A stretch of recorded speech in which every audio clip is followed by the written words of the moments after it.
Drácula, de Abraham Stoker, narrado por Josman Pinram. Capítulo 26. Del diario del Dr. Seward, 29 de octubre. Esto lo escribo en el tren de Varna a Galatz. Ayer por la noche todos nos reunimos poco antes de la puesta del sol. Cada uno de nosotros había hecho su trabajo tan bien como pudo.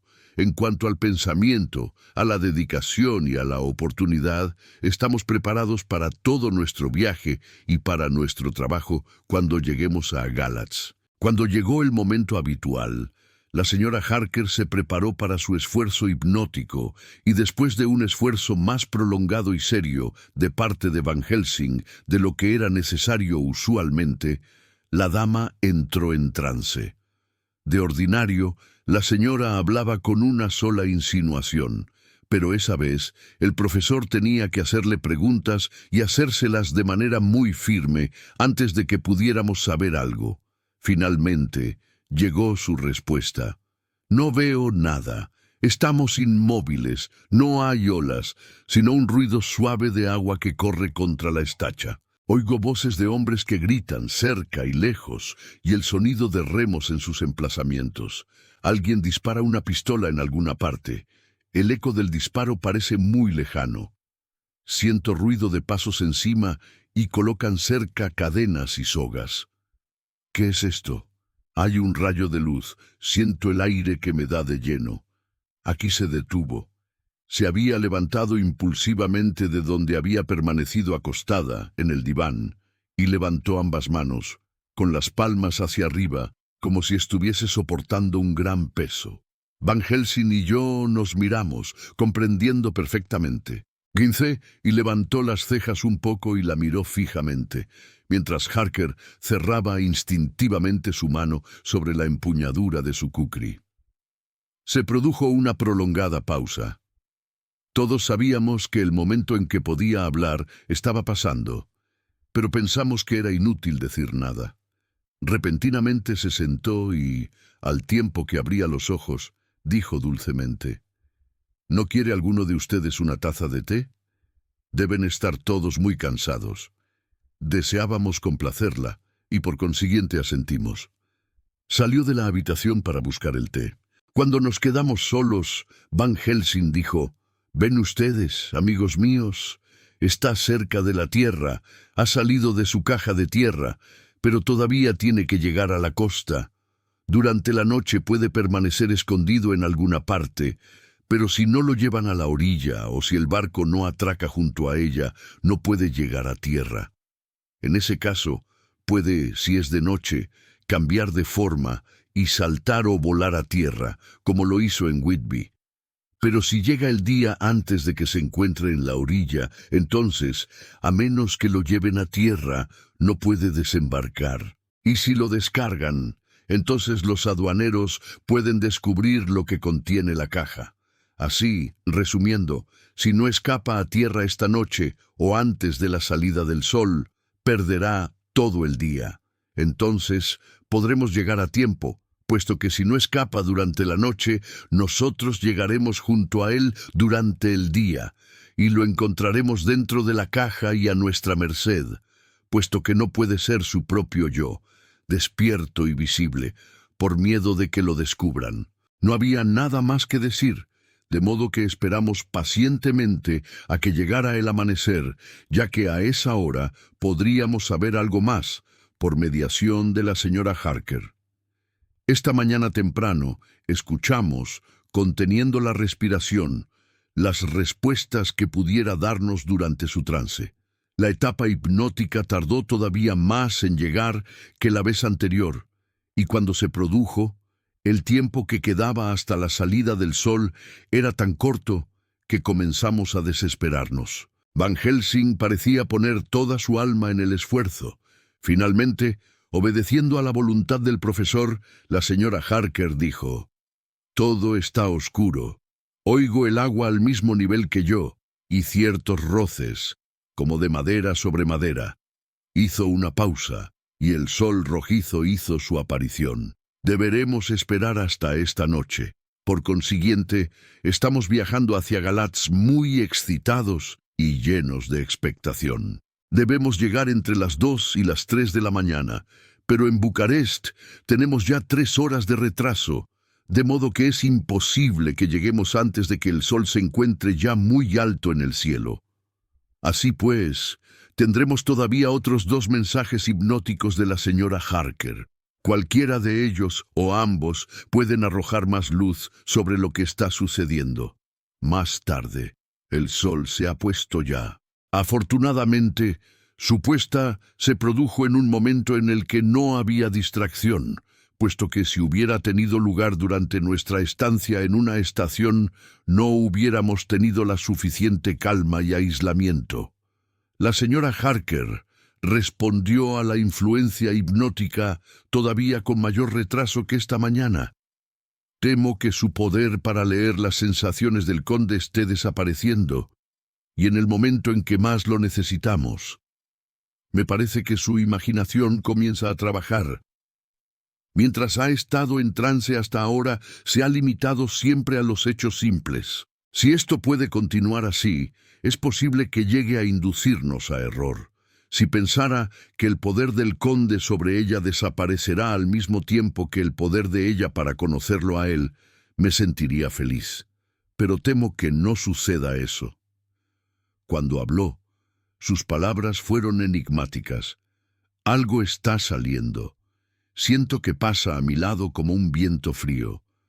Puedo oír a lo lejos sonidos confusos, como de hombres que hablan en lenguas desconocidas, el agua que cae con fuerza y aullidos de lobos. Hizo una pausa y la recorrió un estremecimiento que aumentó de intensidad durante unos segundos, hasta que finalmente temblaba como en un ataque. No dijo nada más, ni siquiera en respuesta al interrogatorio imperioso del profesor. Cuando volvió del trance, estaba fría, agotada de cansancio y lánguida, pero su mente estaba bien despierta. No logró recordar nada. Preguntó qué había dicho y reflexionó en ello durante largo rato, en silencio. 30 de octubre, a las 7 de la mañana. Estamos cerca de Galatz ya y es posible que no tenga tiempo para escribir más tarde. Todos esperamos ansiosamente la salida del sol esta mañana. Conociendo la dificultad creciente de procurar el trance hipnótico, Van Helsing comenzó sus pases antes que nunca. Sin embargo, no produjeron ningún efecto, hasta el tiempo regular, cuando ella respondió con una dificultad creciente, solo un minuto antes de la salida del sol. El profesor no perdió tiempo en interrogarla. Su respuesta fue dada con la misma rapidez. Todo está oscuro.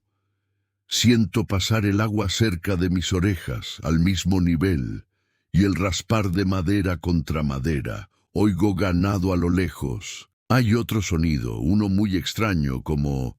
Guardó silencio y se puso pálida, intensamente pálida. «Continúe, continúe, se lo ordeno, hable», dijo Van Helsing en tono firme.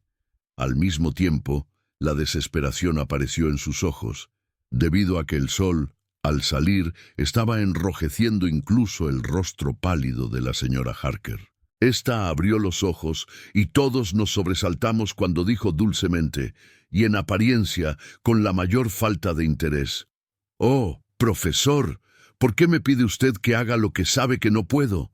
No recuerdo nada». Entonces, viendo la expresión de asombro en nuestros ojos, dijo, volviéndose de unos a otros, con una mirada confusa: «¿Qué les he dicho? ¿Qué he hecho?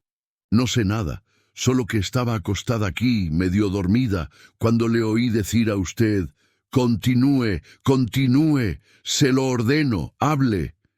Me pareció muy divertido oírlo a usted darme órdenes, como si fuera una niña traviesa».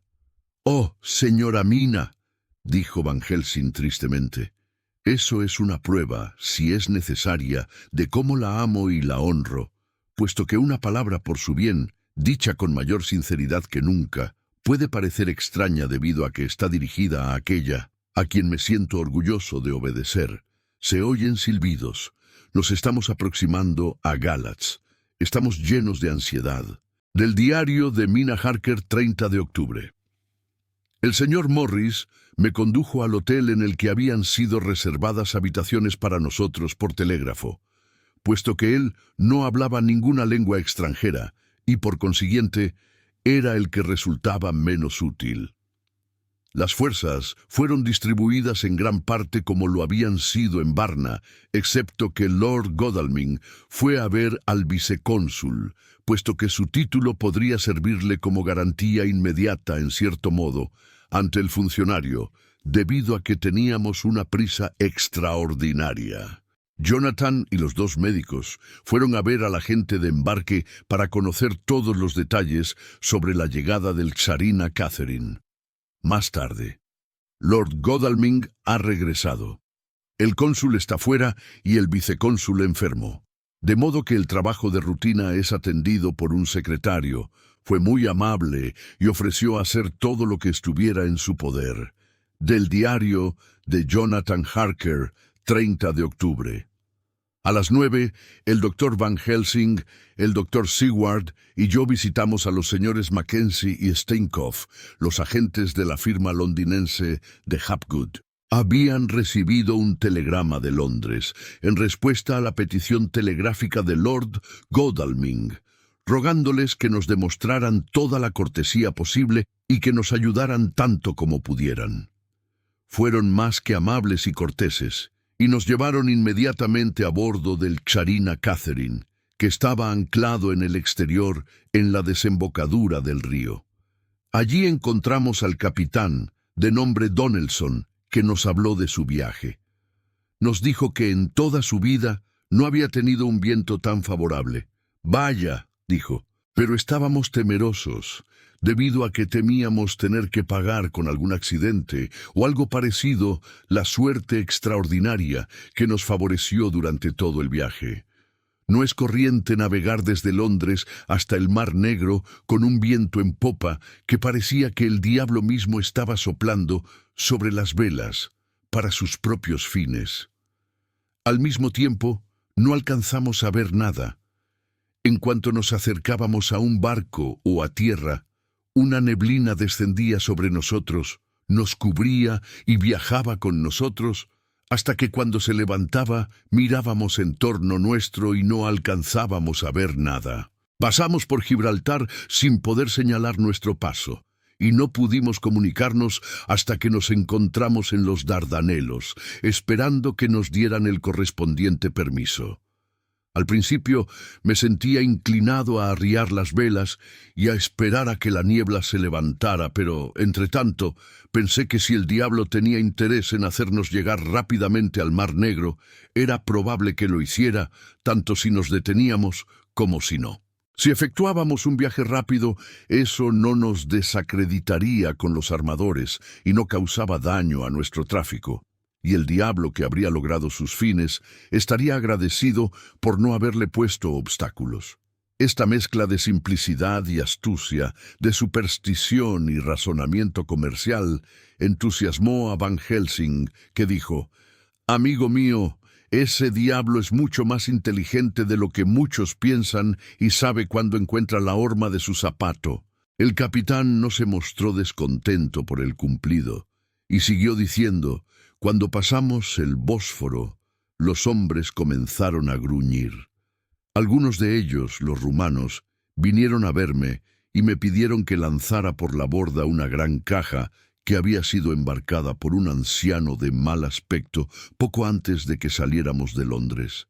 Los había visto espiar al sujeto ese y levantar sus 2 dedos índices cuando lo veían, para evitar el mal ojo.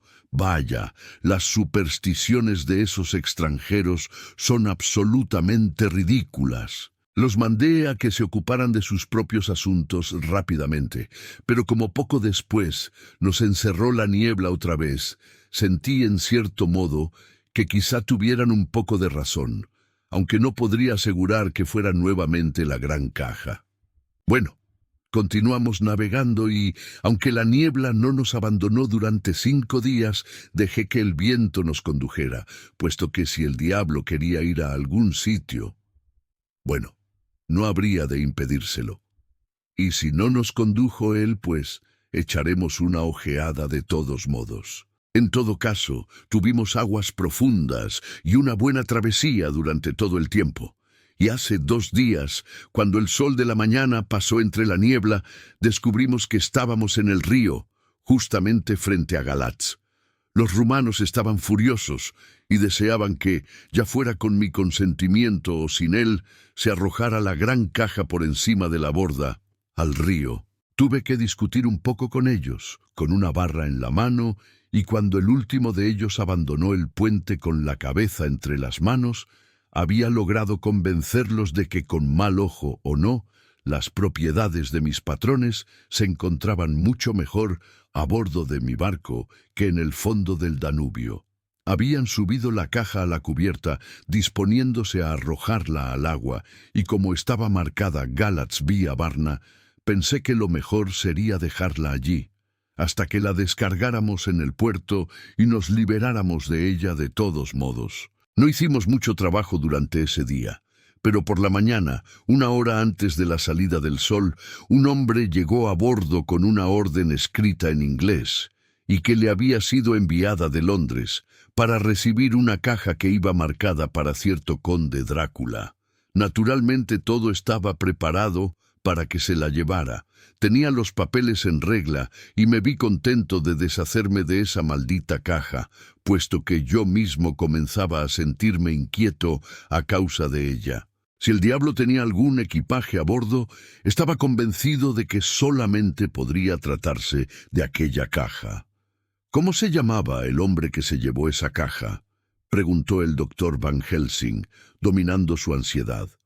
«Voy a decírselo enseguida», respondió y, bajando a su camarote, nos mostró un recibo firmado por Immanuel Hildesheim. La dirección era Burgenstrasse 16. Descubrimos que eso era todo lo que conocía el capitán, de modo que le dimos las gracias y nos fuimos. Encontramos a Hildesheim en sus oficinas. Era un hebreo del tipo del teatro Adelphi, con una nariz como de carnero y un fez. Sus argumentos estuvieron marcados por el dinero. Nosotros hicimos la oferta, y al cabo de ciertos regateos, terminó diciéndonos todo lo que sabía. Eso resultó simple, pero muy importante. Había recibido una carta del señor de Ville, de Londres, diciéndole que recibiera, si posible antes del amanecer, para evitar el paso por las aduanas, una caja que llegaría a Galatz en el Tsarina Catherine. Tendría que entregarle la citada caja a un tal Petrov Skinski, que comerciaba con los eslovacos que comercian río abajo, hasta el puerto. Había recibido el pago por su trabajo en la forma de un billete de banco inglés, que había sido convenientemente cambiado por oro en el Banco Internacional del Danubio. Cuando Skinski se presentó ante él, le había entregado la caja, después de conducirlo al barco, para evitarse los gastos de descarga y transporte. Eso era todo lo que sabía. Entonces buscamos a Skinski, pero no logramos hallarlo. Uno de sus vecinos, que no parecía tenerlo en alta estima, dijo que se había ido hacía 2 días y que nadie sabía a dónde. Eso fue corroborado por su casero, que había recibido por medio de un enviado especial la llave de la casa, al mismo tiempo que el importe del alquiler que le debía, en dinero inglés. Eso había sucedido entre las 10 y las 11 de la noche anterior. Estábamos nuevamente en un callejón sin salida. Mientras estábamos hablando, un hombre se acercó corriendo y, casi sin aliento, dijo que habían encontrado el cuerpo de Skinski en el interior del cementerio de San Pedro y que tenía la garganta destrozada, como si lo hubiera matado algún animal salvaje. Los hombres y las mujeres con quienes habíamos estado hablando salieron corriendo a ver aquello, mientras las mujeres gritaban: «¡Eso es obra de un eslovaco!». Nos alejamos de allí apresuradamente para no vernos envueltos en el asunto y que nos interrogaran. Cuando llegamos a la casa no pudimos llegar a ninguna solución definida. Estábamos convencidos de que la caja estaba siendo transportada por el agua hacia algún lugar, pero tendríamos que descubrir hacia dónde. Con gran tristeza volvimos al hotel para reunirnos con Mina. Cuando nos reunimos todos, lo primero que consultamos fue si debíamos volver a depositar nuestra confianza en Mina, revelándole todos los secretos de nuestras conferencias. La situación es bastante crítica, y esa es por lo menos una oportunidad, aunque un poco arriesgada. Como paso preliminar, fui eximido de la promesa que le había hecho a ella. Del diario de Mina Harker, 30 de octubre, por la noche. Estaban todos tan cansados, desanimados y tristes, que no era posible hacer nada sin que antes descansaran. Por consiguiente, les pedí a todos que se acostaran durante media hora, mientras yo lo escribo todo, poniendo al corriente los diarios hasta el momento actual. Me siento muy agradecida hacia el inventor de la máquina de escribir portátil y hacia el señor Morris, que me consiguió esta. El trabajo se me hubiera hecho un poco pesado si hubiera tenido que escribirlo todo con la pluma. Todo está hecho. Pobre y querido Jonathan, cuánto ha sufrido y cuánto debe estar sufriendo todavía. Está tendido en el diván y apenas se nota que respire. Todo su cuerpo parece ser víctima de un colapso. Tiene el ceño fruncido y su rostro refleja claramente su sufrimiento. Pobre hombre, quizá está pensando y puedo ver su rostro arrugado a causa de sus reflexiones. Si pudiera serles de alguna utilidad, haré todo lo posible. Le he preguntado al doctor Van Helsing y él me ha entregado todos los papeles que no he visto aún.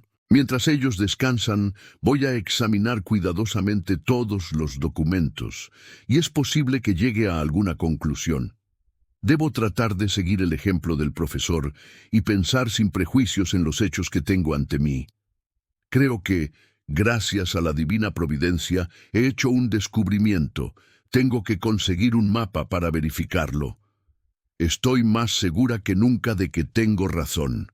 Mi nueva conclusión está preparada. De modo que tengo que reunir a todos nuestros amigos para leérsela. Ellos podrán juzgarla. Es bueno ser precisos y todos los minutos cuentan. Memorando de Mina Harker, incluido en su diario. Base de encuesta. El problema del conde Drácula consiste en regresar a su hogar. A. Debe ser llevado hasta allá por alguien. Esto es evidente, puesto que si tuviera poder para desplazarse como quisiera, lo haría en forma de hombre, de lobo, de murciélago o de cualquier otro animal. Evidentemente, teme que lo descubran o que le pongan obstáculos en el estado de desamparo en que debe encontrarse, confinado como está entre el alba y la puesta del sol en su caja de madera. B. ¿Cómo puede ser transportado? En este caso, el procedimiento del razonamiento por eliminación puede sernos útil. ¿Por tren, por carretera, por agua? 1. Por carretera. Hay demasiadas dificultades, especialmente para salir de la ciudad. X. Hay gente. La gente es curiosa e investiga. Una idea, una duda o una suposición respecto a lo que hay en la caja puede significar su destrucción. Y hay o puede haber aduanas o puestos de control por donde haya que pasar. Z. Sus perseguidores pueden seguirlo. Ese es su mayor temor, y con el fin de no ser traicionado ha repelido tan lejos como puede hacerlo, incluso a su víctima. A mí. 2. Por tren. No hay nadie que se encargue de la caja. Tendría que correr el riesgo de retrasarse y un retraso sería fatal para él, puesto que sus enemigos lo persiguen. Es cierto que podría huir de noche, pero ¿qué sería de él al encontrarse en un lugar extraño, sin poder ir a ningún refugio? No es eso lo que desea, y no está dispuesto a arriesgarse a eso. 3. Por agua. Este es el camino más seguro en cierto modo, pero el que mayor peligro encierra en otros aspectos. Sobre el agua carece de poder, con excepción de por la noche. Incluso entonces, solamente puede atraer la niebla, la tormenta, la nieve y a sus lobos. Pero en caso de accidente las aguas vivas lo sumergirían y estaría realmente perdido. Podría hacer que su barca llegara a la orilla, pero si se encontraba en tierras enemigas, donde no estaría en libertad de desplazarse, su situación sería todavía desesperada. Sabemos por lo sucedido hasta ahora que estaba en el agua. Así pues, nos queda por averiguar en qué aguas. Lo primero de todo es comprender lo que ha hecho hasta ahora. Entonces tendremos una idea sobre cuál debe ser su tarea. Primeramente, debemos diferenciar entre lo que hizo en Londres, como parte de su plan general, cuando tenía prisa a veces y tenía que arreglárselas lo mejor posible. En segundo lugar, debemos ponernos, lo mejor que podamos, a juzgar por los hechos que conocemos, que ha hecho aquí. En cuanto al primer punto, evidentemente pensaba llegar a Galatz y envió la caja a Varna para engañarnos, por si averiguábamos sus medios para huir de Inglaterra. Entonces, su propósito inmediato y único era escapar. Para probar todo eso, tenemos la carta de instrucciones enviada a Immanuel Hildesheim, en el sentido de que debía recoger la caja y desembarcarla antes de la salida del sol. Asimismo, las instrucciones a Petrov Skinsky. En este caso solamente podemos adivinar, pero debe haber habido alguna carta o mensaje, puesto que Skinsky fue a ver a Hildesheim. Así, hasta ahora, sabemos que sus planes han tenido éxito. El czarina Catherine hizo un viaje extraordinariamente rápido, a tal punto que las sospechas del capitán Donelson fueron despertadas. Pero su superstición, unida a su inercia, sirvieron al conde, y navegó con viento propicio a través de la niebla y todo lo demás, llegando a ciegas a Galatz. Ha sido probado que las disposiciones del conde han sido bien tomadas.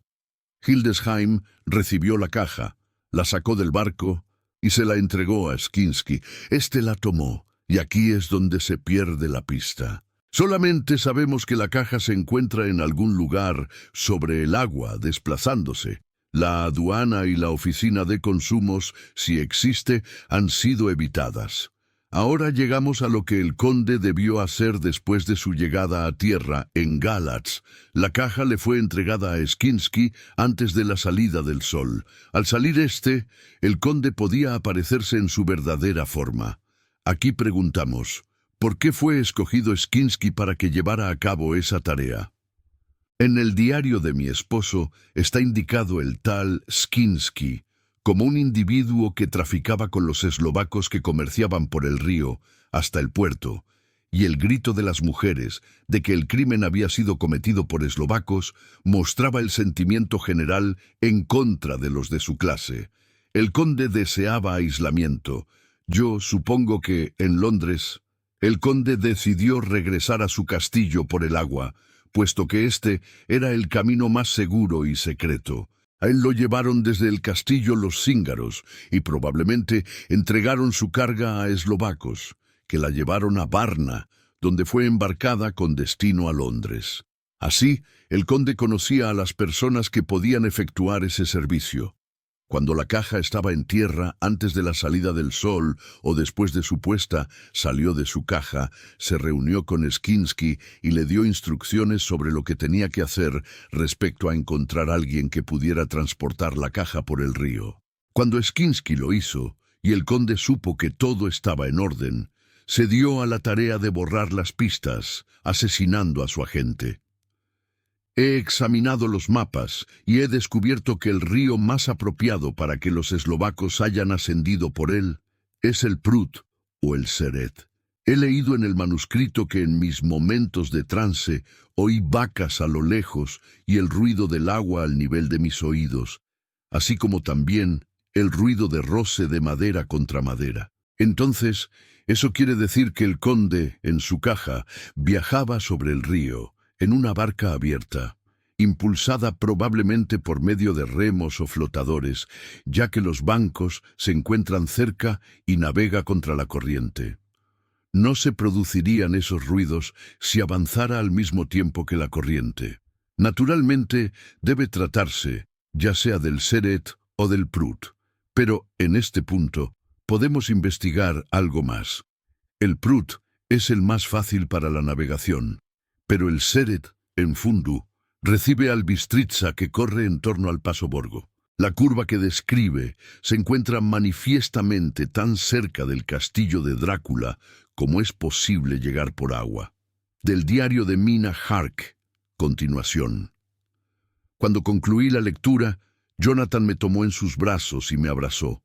Los demás me tomaron de ambas manos, me sacudieron, y el doctor Van Helsing dijo: «Nuestra querida señora Mina es, una vez más, nuestra maestra». Sus ojos se han posado en donde nosotros no habíamos visto nada.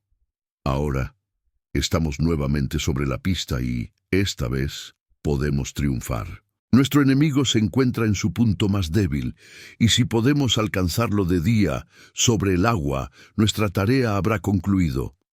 Tiene cierta ventaja, pero no puede apresurarse, ya que no puede abandonar su caja con el fin de no despertar sospechas entre quienes lo transportan. En el caso de que ellos sospecharan algo, su primera reacción sería la de arrojarlo inmediatamente por la borda y perecería en el agua. Naturalmente, él sabe eso y no puede exponerse. Ahora, amigos, celebremos nuestro consejo de guerra, puesto que es preciso que proyectemos aquí mismo, en este preciso instante, lo que cada uno de nosotros debe hacer.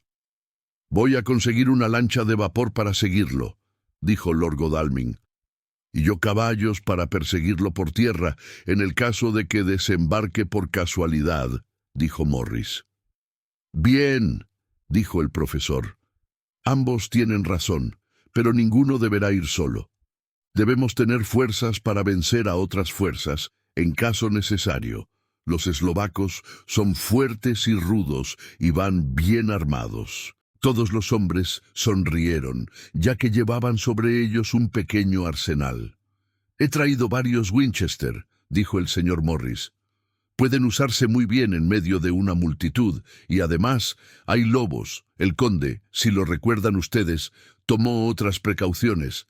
Dio ciertas instrucciones que la señora Harker no pudo oír ni comprender. Debemos estar preparados para todo». «Creo que lo mejor será que vaya yo con Quincy», dijo el doctor Seward. «Estamos acostumbrados a cazar juntos, y los dos, bien armados, podemos ser enemigos de cuidado para cualquiera que se nos ponga enfrente. Usted tampoco debe ir solo, Art. Puede ser necesario luchar contra los eslovacos, y un golpe de suerte, ya que no creo que lleven armas de fuego, puede hacer fracasar todos nuestros planes. No debemos correr riesgos esta vez. No descansaremos en tanto la cabeza y el cuerpo del conde no hayan sido separados, y estemos seguros de que no va a poder reencarnar». Miró a Jonathan, al tiempo que hablaba, y mi esposo me miró a mí. Comprendí que el pobre hombre estaba desesperado. Naturalmente deseaba estar conmigo, pero en todo caso, el grupo que partiría en la lancha sería el que más probabilidades tendría de destruir al vampiro. ¿Por qué dudo en escribir la palabra? Guardó silencio un momento, y el doctor Van Helsing intervino diciendo: «Amigo Jonathan, eso le corresponde por dos razones. Primeramente porque es usted joven, valeroso y puede pelear. Todas las fuerzas pueden ser necesarias en el momento final. Además, tiene usted el derecho a destruirlo, puesto que tanto les ha hecho sufrir a usted y a los suyos. No tema por la señora Mina, yo la cuidaré si puedo. Soy viejo y mis piernas no me permiten correr ya como antes. Además, no estoy acostumbrado a cabalgar un trecho tan prolongado para perseguir al conde como puede ser necesario, ni a luchar con armas mortales, y puedo morir si es necesario tan bien como los hombres más jóvenes. Déjenme decirles que lo que deseo es lo siguiente. Mientras usted, Lord Godalming, y nuestro amigo Jonathan avanzan con tanta rapidez en su hermosa lancha de vapor, y mientras John y Quincy guardan la ribera, donde por casualidad puede haber desembarcado Drácula, voy a llevar a la señora Mina exactamente al territorio del enemigo. Mientras el viejo zorro se encuentra encerrado en su caja, flotando en medio de la corriente del río, donde no puede escapar a tierra, y donde no puede permitirse levantar la cubierta de su caja, debido a que quienes lo transportan lo arrojarían al agua y lo dejarían perecer en ella, debemos seguir la pista recorrida por Jonathan desde Bistritz sobre el Borgo, y tenemos que encontrar el camino hacia el castillo del conde de Drácula. Allí, el poder hipnótico de la señora Mina podrá ayudarnos seguramente, y nos pondremos en camino, que es oscuro y desconocido, después del primer amanecer inmediato a nuestra llegada a las cercanías de ese tétrico lugar. Hay mucho que hacer, y otros lugares en que poder santificarse para que ese nido de víboras sea destruido. En ese momento, Jonathan lo interrumpió, diciendo ardientemente: ¿Quiere usted decir, profesor, que va a conducir a Mina en su triste estado y estigmatizada como está con esa enfermedad diabólica a la guarida del lobo para que caiga en una trampa mortal? De ninguna manera, por nada del mundo. Durante un minuto perdió la voz y continuó más adelante. ¿Sabe usted cómo es ese lugar? ¿Ha visto usted ese terrible antro de infernales infamias, donde la misma luz de la luna está viva y adopta toda clase de formas, y en donde toda partícula de polvo es un embrión de monstruo? ¿Ha sentido usted los labios del vampiro sobre su cuello? Se volvió hacia mí, fijó los ojos en mi frente y levantó los brazos, gritando: «Dios mío, ¿qué hemos hecho para que hayas enviado este horror sobre nosotros?», y se desplomó sobre el diván, sintiéndose destrozado. La voz del profesor, con su tono dulce y claro, que parecía vibrar en el aire, nos calmó a todos. «Amigo mío, es porque quiero salvar a la señora Mina de ese horror, por lo que quiero llevarla allí. Dios no permita que la introduzca en ese lugar. Hay cierto trabajo, un trabajo terrible que hay que hacer allí, y que los ojos de ella no deben ver. Todos los hombres presentes, excepto Jonathan, hemos visto qué vamos a tener que hacer antes de que ese lugar quede purificado. Recuerde que nos encontramos en medio de un peligro terrible. Si el conde huye de nosotros esta vez, y hay que tener en cuenta que es fuerte, inteligente y hábil, puede desear dormir durante un siglo, y a su debido tiempo, nuestra querida dama me tomó de la mano, irá a su lado para acompañarlo, y será como las otras que vio usted, Jonathan. Nos ha descrito usted todo lo referente a sus labios glotones y a sus risas horribles, cuando se llevaban el saco que se movía y que el conde les había arrojado. Usted se estremece, pero es algo que puede suceder. Perdone que le cause tanto dolor, pero es necesario. Amigo mío, no se trata de una empresa en la que probablemente tendré que perder la vida. En el caso de que alguno de nosotros deba ir a ese lugar para quedarse, tendré que ser yo, para hacerles compañía». «Haga lo que guste», dijo Jonathan, con un sollozo que hizo que temblara todo su cuerpo. «Estamos en las manos de Dios». Más tarde, me hizo mucho bien ver el modo en que esos hombres valerosos trabajan. ¿Cómo es posible que las mujeres no amen a hombres que son tan sinceros, francos y valerosos? Asimismo, pensé en el extraordinario poder del dinero. ¿Qué no puede hacer cuando es aplicado correctamente? ¿Qué no puede conseguir cuando es usado de manera baja?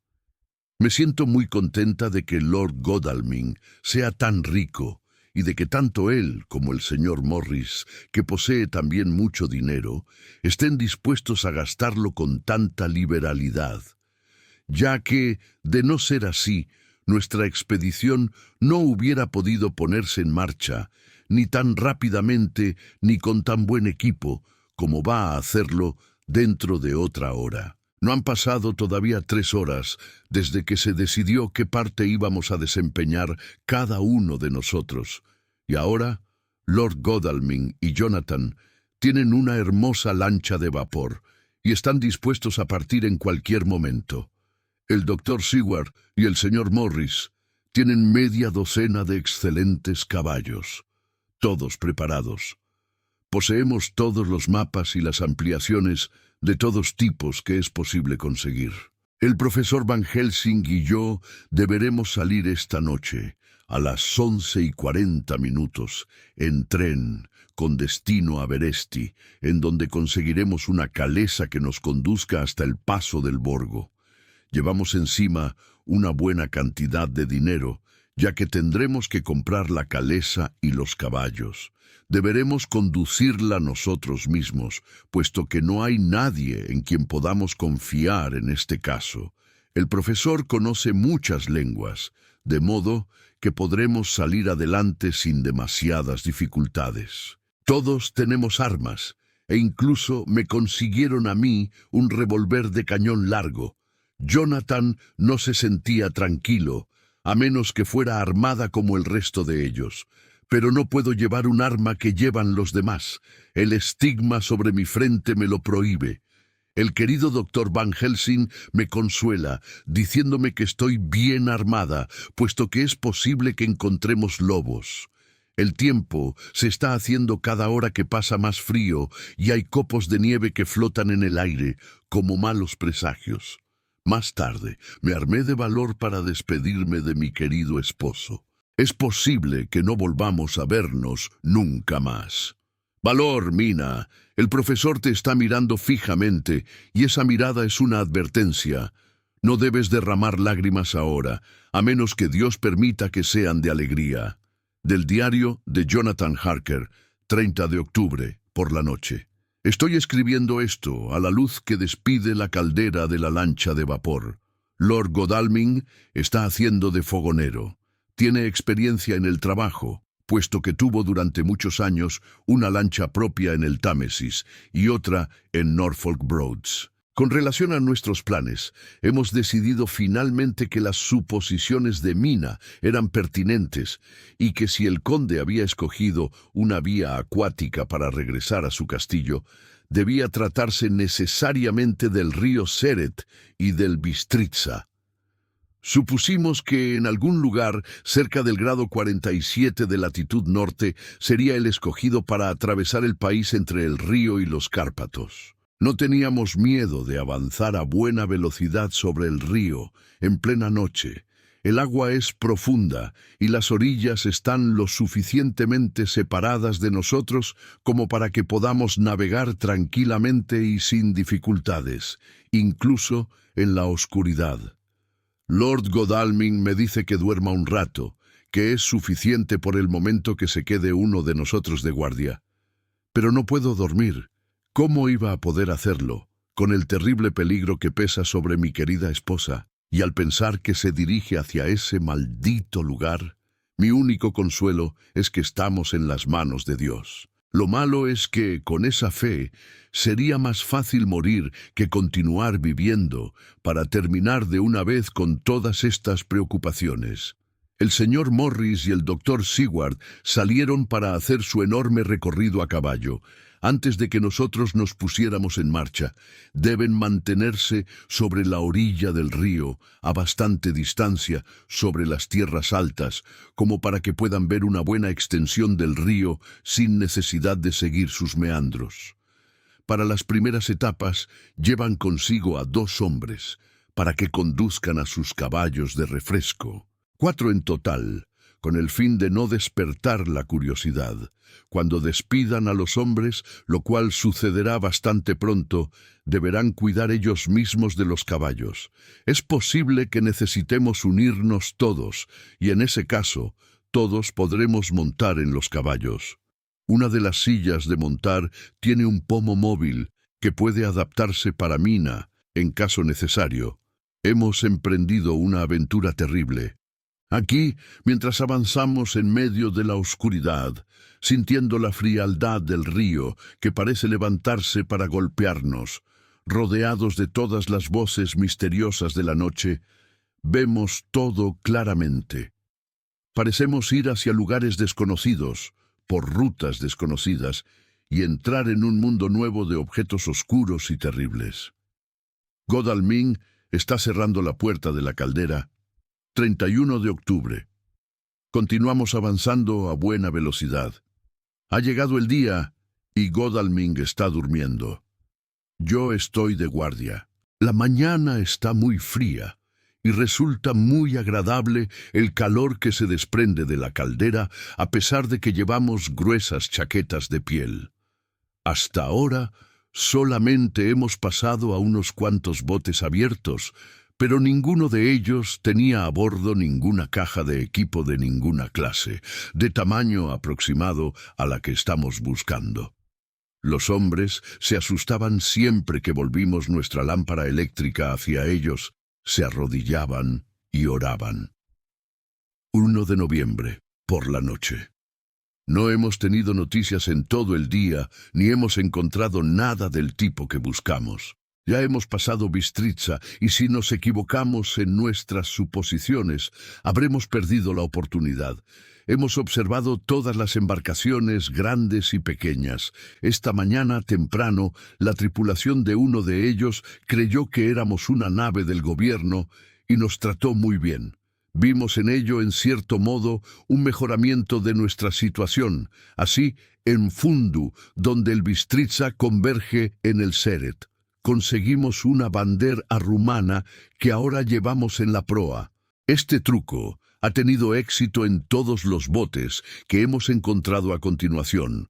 Todos nos han mostrado una gran deferencia y nadie ha objetado nada sobre lo que deseábamos inspeccionar o preguntar. En Fundu no logramos noticias sobre ningún barco semejante, de modo que debió pasar por allí de noche. Siento mucho sueño, el frío me está afectando quizá, y la naturaleza necesita reposar de vez en cuando. Godalming insiste en que él se encargará del primer cuarto de guardia. Dios lo bendiga por todas sus bondades, para con Mina y conmigo. 2 de noviembre, por la mañana. El día está muy claro. Mi buen amigo no quiso despertarme. Dijo que hubiera considerado eso como un pecado, ya que estaba dormido pacíficamente, y por el momento me olvidaba de mis pesares.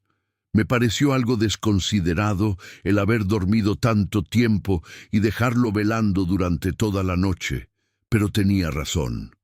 Soy un hombre nuevo esta mañana, y mientras permanezco sentado, viéndolo dormir a él, puedo ocuparme del motor, del timón y de la vigilancia. Siento que mis fuerzas y mis energías están volviendo a mí. Me pregunto dónde estarán ahora Mina y Van Helsing.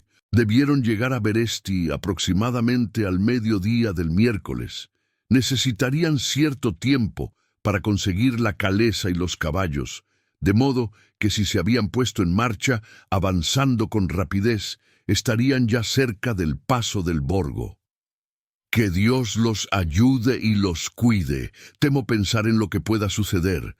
Si pudiéramos avanzar con mayor rapidez, pero no es posible. Los motores están trabajando a plena capacidad y no es posible pedirles más. Me pregunto también cómo se encuentran el señor Morris y el doctor Seward. Parece haber interminables torrentes que bajan de las montañas hasta el río, pero como ninguno de ellos es demasiado ancho, en este momento cuando menos, aun cuando sean indudablemente terribles en invierno y cuando se derrite la nieve, los jinetes no encontrarán grandes dificultades para cruzarlos. Espero alcanzar a verlos antes de llegar a Strasba, puesto que si para entonces no hemos atrapado al conde, será quizá preciso que nos reunamos para decidir qué vamos a hacer a continuación. Del diario del Dr. Seward, 2 de noviembre. Llevamos 3 días galopando. No hay nada nuevo, y de todos modos, no hubiera tenido tiempo para escribir nada en caso de que hubiera habido algo. Solamente tomamos los descansos necesarios para los caballos, pero ambos lo estamos soportando muy bien. Los días en que corríamos tantas aventuras están resultando muy útiles. Debemos continuar adelante. Nunca nos sentiremos contentos en tanto no volvamos a ver la lancha. 3 de noviembre. En Fundu nos enteramos de que la lancha había ido por el Bistritza. Deseé que no hiciera tanto frío. Había señales de que nevaría, y si la nieve cayera con mucha fuerza, nos detendría. En ese caso, tendremos que conseguir un trineo para continuar, al estilo ruso. 4 de noviembre. Hoy nos enteramos de que la lancha fue detenida por un accidente cuando trataba de ascender por los rápidos. Los botes eslovacos suben bien, con la ayuda de una cuerda y dirigiéndolos correctamente. Algunos de ellos ascendieron solo unas horas antes. Godalming era un ajustador aficionado y, evidentemente, fue él quien puso la lancha en marcha otra vez. Finalmente, consiguieron cruzar los rápidos con ayuda de los habitantes y acaban de emprender la marcha, descansados. Temo que la lancha no mejoró mucho con el accidente. Los campesinos nos informaron que después de que volvió nuevamente a aguas tranquilas, seguía deteniéndose de vez en cuando mientras permaneció a la vista. Debemos avanzar con mayor brío que nunca. Es posible que pronto necesiten nuestra ayuda. Del diario de Mina Harker, 31 de octubre. Llegamos a Beresti por la tarde. El profesor me dice que esta mañana, al amanecer, a duras penas pudo hipnotizarme, y que todo lo que pude decir fue oscuro y tranquilo. Ahora está fuera, comprando una calesa y caballos. Dice que más tarde tratará de comprar más caballos, de manera que podamos cambiarlos en el camino. Nos quedan todavía 110 kilómetros por recorrer. El paisaje es precioso y muy interesante. Si nos encontráramos en diferentes circunstancias, qué encantador resultaría contemplar todo esto. Si Jonathan y yo viajáramos solos por estas tierras, qué placer sería. Podríamos detenernos, veríamos a la gente, aprenderíamos algo sobre ella y llenaríamos nuestras mentes con todo lo pintoresco y el colorido del campo salvaje y hermoso y las personas tan singulares. Pero, ¡ay! Más tarde. El doctor Van Helsing ha regresado. Consiguió la calesa y los caballos. Vamos a cenar y emprenderemos el viaje dentro de una hora. La casera nos está preparando una enorme canasta de provisiones. Parece ser suficiente para toda una compañía de soldados. El profesor la anima y me dice en susurros que es posible que pase una semana antes de que podamos volver a obtener alimentos. Él también ha estado de compras y ha enviado a su casa un conjunto maravilloso de abrigos y pellizas y toda clase de ropa de abrigo. No tendremos ningún peligro de sentir frío. Pronto nos pondremos en marcha. Temo pensar en lo que puede sucedernos. Verdaderamente estamos en las manos de Dios. Solamente Él sabe lo que puede suceder y le ruego, con toda la fuerza de mi alma triste y humilde, que cuide a mi amado esposo, que, suceda lo que suceda, Jonathan pueda saber que lo amo y que lo he honrado más de lo que puedo expresar, y que mi último y más sincero pensamiento afectuoso será siempre para él. Fin. No olvides darle like, suscribirte al canal y activar la campanita. Nos vemos en la próxima narración.